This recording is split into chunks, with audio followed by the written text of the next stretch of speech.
We have Captain Harold Watson on the phone with us with Birmingham Fire, just responding to this call. Captain Watson, can you tell us what the initial call was for you guys when you went to the school? The initial call came in as a gunshot wound or a gunshot at Huffman High School. We didn't know how many people were involved on initial dispatch, but we got there, come to find out that there were 2 students that had been shot and 1 adult that's being, at the present time, still being evaluated. So can you update us on the status of injuries then? Only thing we know right now is that they were transported in critical condition. Both? Yes, both students. Yes, ma'am. Okay, so 2 students shot, okay, and 1 adult that's being evaluated. Evaluated for a gunshot wound? No, not a gunshot wound. Okay, so that's, I'm going to just make sure we're clear here. So the report that we are working with now from you is that 2 students were transported to the hospital in critical condition, and 1 adult was being evaluated. That's correct. Is there a protocol that you guys went into with a shots fired inside the school? Because, Captain, we know the world we live in now with all the mass shootings we've seen in schools this year. Did a protocol kick in on a response for you guys this afternoon?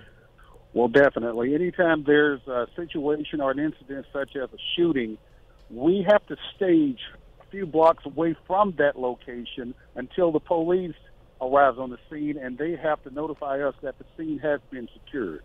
Once it is reported that the scene is secure, we continue on to the scene so that we can take care of that patient or the victim. So paramedics were working on them inside the school. Can you tell us where in location inside that building they were located? No, that's not something that I'm aware of. I don't know right now. Okay. Okay, so we're on the phone right now with Birmingham Fire Captain Harold Watson, who their crews responded there. Around what time did this happen? We were getting calls sometime after 3 o'clock that there was something going on at Huffman High School. What time did that call come out to Birmingham Fire? That call came out approximately 45 minutes ago, about 45 to an hour ago. Okay. And so as this is unfolding, you guys still have people there. Have you been treating people who are just kind of in shock and dealing with, you know, racing hearts? Yes, that's one of the people, the adult that we're being that's being evaluated at the time. That person was reported difficulty breathing or something of the sort, and it just has to do with the scene or the incident itself, but not a victim of gunshot. And so that's not surprising to you that something like that would happen when there is the report of a shooter inside a school?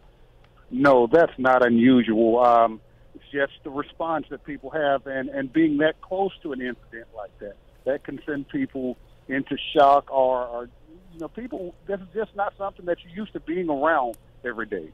And so for us here in Birmingham, we've not had a shooting inside a school here, certainly as of late. I can't remember one. We've had some shootings outside of, in that area in particular, near Huffman High School, but I can't recall a shooting inside a school. Have you had something like this happen before? No, I don't recall one either. No, everything that I can remember, it's always been outside of a school or just any location but outside, not inside of a school. And so that's a different level of a heightened awareness for all of us in this day and age. As for your team going in there and kind of working in partnership with the police, the time it took for you guys to get in there after they were able to secure the scene, was that a short period of time? How long was it? It's usually not a very long period of time before that takes place. Once police arrive on the scene, they do their job and they get in and take care of things at a rather fast pace. And we were in right afterwards. It wasn't long at all. Okay. Captain Watson, is there anything else you want to tell us or tell our viewers who are listening and concerned about what's happening there at Huffman? We're looking live at the scene as students now are starting to leave the building and go in directions. Police are posted up outside the door. Anything you want to say as a firefighter about that scene? Well, really, there's nothing else to say about that scene. I just want everybody to be safe out there and be alert when you see any type of suspicious-looking people roaming your school or inside of the school or around the premises. Report it to authorities, your school authorities, or whoever it is that you have to report it to. Just be careful out there. Okay, that's Captain Harold Wasson with Birmingham Fire.